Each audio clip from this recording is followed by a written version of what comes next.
Hello everyone, कैसे हैं आप सभी लोग। और मैं आप सभी का अपने YouTube channel study with Ganesh में स्वागत करता हूं। साथ ही साथ जो हम अपनी इतिहास की सीरीज में आगे बढ़ रहे थे तो उसी में आगे बढ़ते हैं। और आज का जो हमारा टॉपिक है वह है बौद्ध धर्म। आज हम समझेंगे कि बौद्ध धर्म कैसे बना, ठीक है, इसके संस्थापक कौन थे और इसके बारे में सभी महत्वपूर्ण जानकारी प्राप्त करेंगे। ठीक है, तो चलिए बढ़ते हैं आगे और करते हैं प्रारंभ जी। और यदि मैं सबसे पहले यह कहना चाहूंगा कि यदि आप नए हैं तो हमारे चैनल को प्लीज सब्सक्राइब कीजिए, कमेंट कीजिए, शेयर कीजिए, साथ ही साथ बेल आइकन को जरूर दबाइए जिससे आपको आने वाली वीडियो का नोटिफिकेशन मिलता रहे। यह है हमारे चैनल का नाम, स्टडी विथ गणेश। ठीक है, तो चलिए बिना देरी किए हुए करते हैं स्टार्ट। और आज हम पढ़ने वाले हैं बौद्ध धर्म। देखिए, बौद्ध धर्म के जो संस्थापक थे उनका नाम था गौतम बुद्ध। गौतम बुद्ध ने बौद्ध धर्म की स्थापना की थी। ठीक है, तो गौतम बुद्ध इस धर्म के संस्थापक थे। अब गौतम बुद्ध के पहले प्रारंभिक जीवन के बारे में हम बात करेंगे, फिर बौद्ध धर्म पर आएंगे। ठीक है, यदि हम गौतम बुद्ध के प्रारंभिक जीवन की बात करें तो गौतम बुद्ध के बचपन का नाम सिद्धार्थ था। ठीक है, क्या था? सिद्धार्थ था गौतम बुद्ध के बचपन का नाम। सिद्धार्थ था गौतम बुद्ध के बचपन का नाम। ठीक है, इनका जो जन्म है वह 563 ईसा पूर्व लुम्बिनी कपिलवस्तु में हुआ था। ठीक है, और यह लुम्बिनी कपिलवस्तु वर्तमान समय में कहां पर है? तो यह है नेपाल की तराई में। कहां पर है ये? तो ये है नेपाल की तराई में। ठीक है, वर्तमान समय की यदि हम बात करें तो बेसिकली हम यदि कहें तो गौतम बुद्ध का जो जन्म है वह वर्तमान समय में नेपाल के आसपास के क्षेत्र में हुआ था। ठीक है, फिर इसके बाद हम आगे चलते हैं तो इनके पिता का नाम था शुद्धोदन। ठीक है, इनके पिता का नाम था शुद्धोदन जो सातगढ़ के, कहाँ के? सातगढ़ के थे और कपिलवस्तु के सरदार थे। ठीक है, क्या थे? कपिलवस्तु के सरदार थे। ठीक है, और यह जो कपिलवस्तु है उस समय कौशल राज्य के अधीन था। किसके? कौशल राज्य के अधीन। ठीक है, तो यह आप लोग अब कौशल समझ ही चुके हैं क्योंकि इसकी चर्चा जो है हम पहले लेक्चरों में कर चुके हैं जहां महान जनपद काल मैंने आपको पढ़ाया हुआ था। ठीक है, अब हम चलते हैं आगे।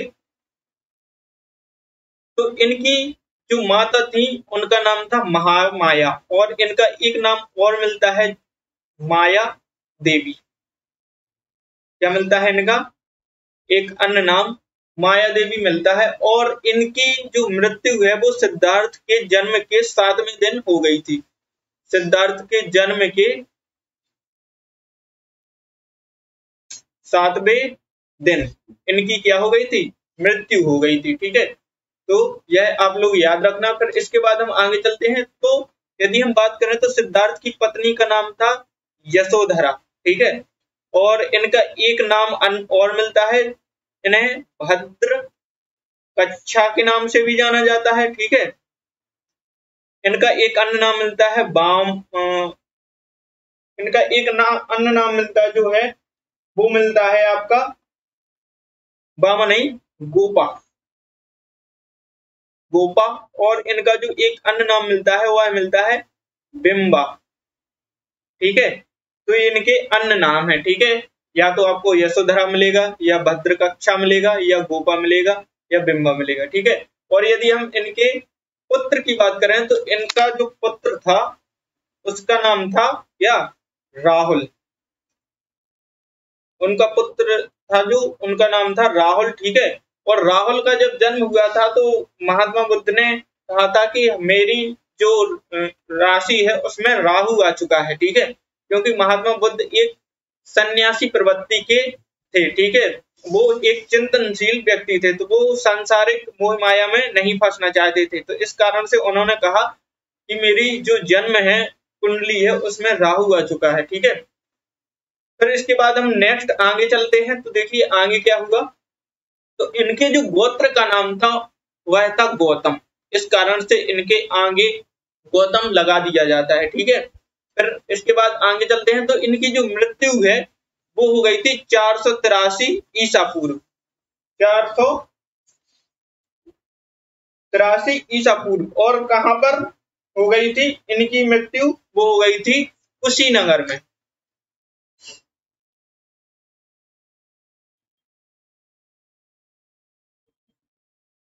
कुशीनगर में इनकी मृत्यु 483 ईसा पूर्व हो गई थी, ठीक है। फिर इसके बाद हम आगे बात करें, तो इनकी जो धाय माँ थी उनका नाम था प्रजापति गौतमी। धाय माँ कैसे? अब जैसे सिद्धार्थ की जो माता थी उनकी मृत्यु सिद्धार्थ के 7वें दिन ही हो गई थी, तो धाय माँ मतलब इन्होंने ही सिद्धार्थ का लालन पालन किया, और इनका नाम था प्रजापति गौतमी, जो कि सिद्धार्थ की क्या थी? मौसी थी, और इनके पिता की दूसरी पत्नी थी, पिता की दूसरी पत्नी थी, ठीक है। तो इनका नाम था प्रजापति गौतमी। तो ये सिद्धार्थ की धाय माँ थी। फिर इसके बाद हम यदि आगे बात चले, तो देखिए अब क्या होगा, अब होती है स्टोरी स्टार्ट। तो आप एक स्टोरी के रूप में से याद रखना कि जैसे ही सिद्धार्थ का जन्म हुआ, तो चूंकि सिद्धार्थ के जो पिता थे शुद्धोधन, वो सरदार थे, तो मतलब हम कह सकते हैं कि वर्तमान समय में यदि बात करें तो पैसे वाले थे, ठीक है। तो इन्होंने सिद्धार्थ के जन्म के समय एक बहुत ही बड़ा आयोजन रखा। क्या रखा? बहुत ही बड़ा आयोजन रखा। आयोजन में अनेक राजाओं को बुलाया, ऋषि मुनियों को बुलाया, ठीक है। तो अंग्रेजों वो आयोजन में एक ऋषि आए जिनका नाम था कौंडिल्य। कौंडिल्य या इनका एक अन्य नाम मिलता है कालदेव। तो इन्होंने क्या किया कि इन्होंने घोषणा की कि यह बालक जो है, मतलब सिद्धार्थ के बारे में इन्होंने कहा कि यह एक तो या तो यह सन्यासी बनेगा बहुत बड़ा, या यह चक्रवर्ती सम्राट बनेगा, चक्रवर्ती सम्राट बनेगा। तो अब सिद्धार्थ के पिता को चिंता होने लगी कि यदि हमारा बेटा सन्यासी हो जाएगा तो फिर क्या होगा, क्योंकि वो एक राजा टाइप में थे, तो वो चाहते थे कि सिद्धार्थ एक चक्रवर्ती सम्राट बने। तो इससे मतलब उन्होंने क्या किया कि हमारा बेटा जो है वो सन्यासी ना बन जाए, तो इस कारण से उन्होंने सिद्धार्थ को जो है भोग विलास का जीवन देने के लिए सभी सुविधाएं जो है उपलब्ध कर दी। मतलब सिद्धार्थ को भोग विलास देने के लिए सभी सुविधाएं उपलब्ध कर दी, और इनकी जो है शादी उन्होंने 16 वर्ष की अवस्था में यशोधरा से करवा दी, जिससे यह गृहस्थ जीवन में फंस जाए और मतलब संन्यास धारण ना कर पाए। लेकिन सिद्धार्थ जो थे वो बचपन से ही क्या थे? सिद्धार्थ जो थे आपके, वो बचपन से ही एक चिंतनशील स्वभाव के थे। कैसे थे? चिंतनशील स्वभाव के थे, ठीक है। ये हमेशा चिंता में डूबे रहते थे और अकेले बैठे रहते थे बहुत समय तक। तो इनके पिता को विश्वास होने लगा था धीरे धीरे कि यह हो ना हो सन्यासी ही बनेगा, ठीक है। लेकिन पिताजी जब एक दिन अपने घर पर नहीं थे, हाँ यहाँ पर मैं आपको बताना भूल गया कि इन्होंने सिद्धार्थ का बाहर निकलना भी बंद कर दिया था। क्या? बाहर निकलना भी इन्होंने क्या कर दिया था? सिद्धार्थ का बंद कर दिया था, ठीक है, जिससे यह कहीं भाग ना जाए, ठीक है। तो एक दिन जब पिताजी घर पर नहीं थे, तो सिद्धार्थ अपने सारथी, जिनका नाम था, देखिए सारथी, जिनका नाम था चन्ना, या इनका एक नाम और मिलता है चाण, ठीक है, और अपने घोड़ा जिसका नाम था कंथक, या इसका एक अन्य नाम मिलता है छंदक। तो इन दोनों के साथ मतलब अपने राज्य में भ्रमण करने के लिए निकल पड़ते हैं। किसके साथ? अपने सारथी चन्ना के साथ और घोड़ा छंदक पर बैठकर, ठीक है। अब जैसे ही यह अपने राज्य में आगे जाते हैं, तो इन्हें 4 व्यक्ति मिलते हैं। ठीक है, यहाँ पर ये थोड़ी मिस्टेकिंग हो गई है लिखने में, यहाँ पर वृद्ध है। तो इनको 4 व्यक्ति मिलते हैं। एक पहला व्यक्ति मिलता है इनको वृद्ध, दूसरा व्यक्ति मिलता है इनको रोगी, तीसरी जो इन्हें एक शव यात्रा मिलती है, और चौथी इन्हें एक सन्यासी मिलता है। ठीक है, अब इन्होंने देखा कि वृद्ध के चेहरे पर चिंता की लकीरें थी, बहुत ही ज्यादा, मतलब चिंता की लकीरें थी। इसी प्रकार रोगी के चेहरे पर भी चिंता थी बहुत ज्यादा, और शव यात्रा में तो सभी मतलब दुखी रहते ही हैं, तो इनके चेहरे पर क्या था, दुख था। मतलब जैसे कोई खत्म हो जाता है तो सभी लोग बहुत दुखी होते, तो इनके चेहरे पर दुख था। लेकिन सन्यासी के जो चेहरा था उस पर ओज था और बहुत ही ज्यादा तेज था, और यह जो सन्यासी था वह बहुत ही मतलब खुश दिख रहा था।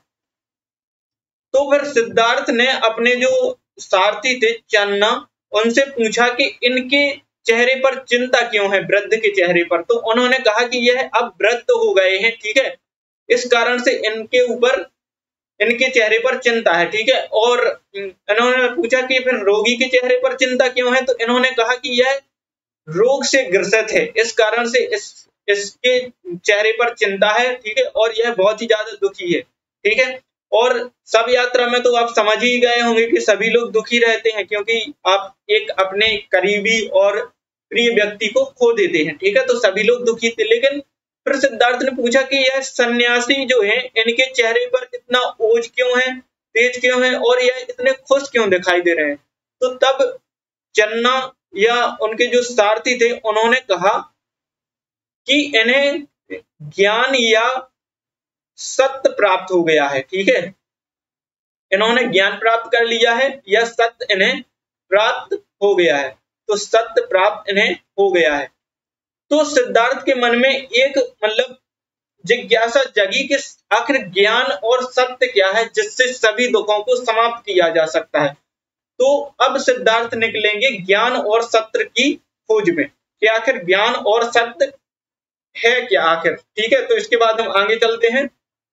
तो यहाँ पर हम स्लाइड को मिटा देते हैं। ठीक है, तो अब सिद्धार्थ निकलते हैं ज्ञान प्राप्त करने के लिए। ठीक है, ज्ञान प्राप्त करने के लिए, और कुछ किताबों में मिलता है कि सिद्धार्थ जो है वो ज्ञान प्राप्ति के लिए यहीं से निकल जाते हैं, लेकिन कुछ किताबों में मिलता है कि ये अपने पहले घर जाते हैं और अपने पुत्र राहुल का चेहरा देखकर और फिर वापस आते हैं। ठीक है, तो अब सिद्धार्थ निकल जाते हैं ज्ञान प्राप्ति के लिए और ज्ञान प्राप्ति और सत्य की खोज करने के लिए। ठीक है, और जो निकलने के बाद यह सबसे पहले पहुंचते हैं कहां पर, कपिलवस्तु में।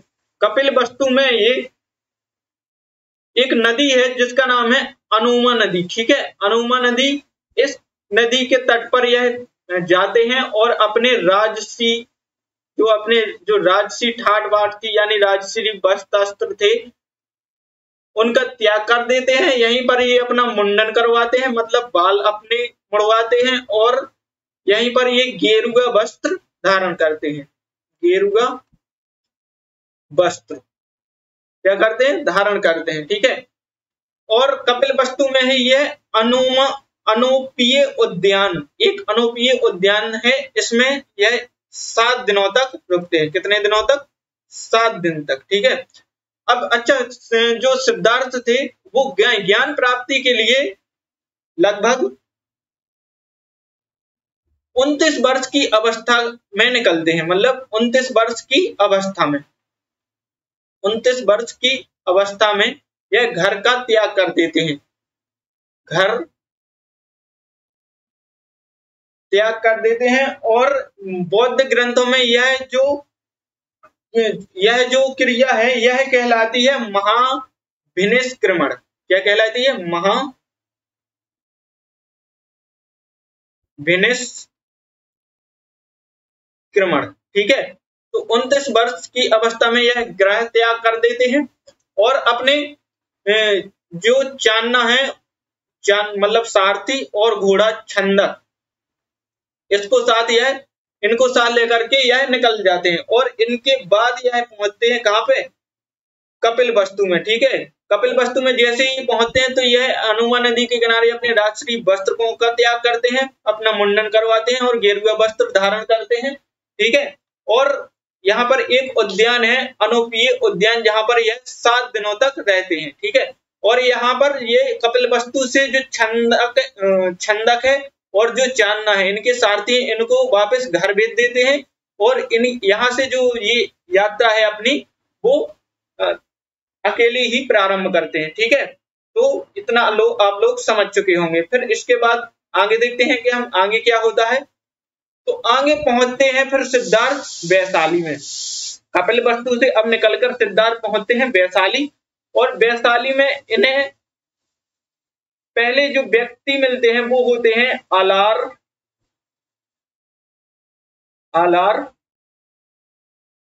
कलाम। ठीक है, आलार कलाम इन्हें जो प्रथम व्यक्ति मिलते हैं। ठीक है, और यही सिद्धार्थ के फर्स्ट गुरु बनते हैं। क्या बनते हैं?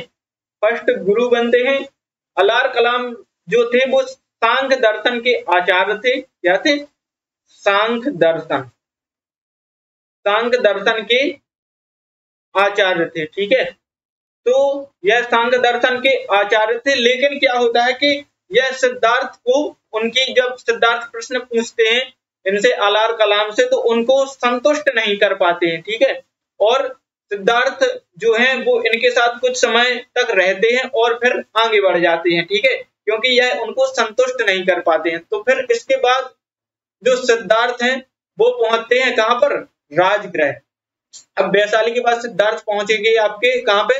राजगृह में। राजगृह में इन्हें एक अन्य व्यक्ति मिलते हैं जिनका नाम होता है रुद्रक रामपुत्र। ठीक है, और यह जो है वो सिद्धार्थ के द्वितीय गुरु बनते हैं। सिद्धार्थ के क्या बनते हैं?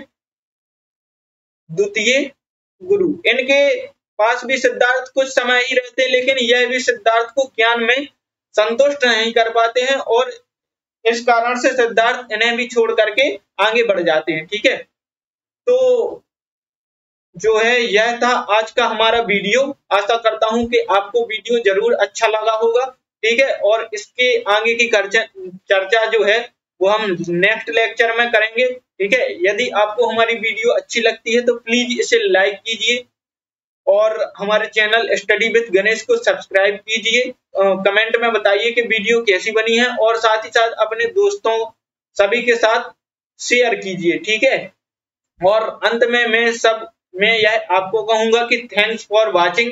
यह वीडियो देखने के लिए बहुत बहुत धन्यवाद। अच्छे से पढ़ाई कीजिए और साथ ही साथ स्टडी विद गणेश के साथ अच्छे से पढ़ते चलिए। और नोट्स की यदि मैं बात करूं तो नोट्स आप ऐसे ही फ्लो चार्ट में बनाइए, और जो मैं यहाँ पर बगल बगल में लिखते जाता हूं उसको भी आप अपने साथ साथ लिखते जाइए, जिससे आपको जो है वो अच्छी मतलब आपकी इतिहास पर समझ विकसित हो सके। तो मिलते हैं अगले लेक्चर में, तब तक के लिए goodbye, thank you very much. जय हिंद, जय भारत।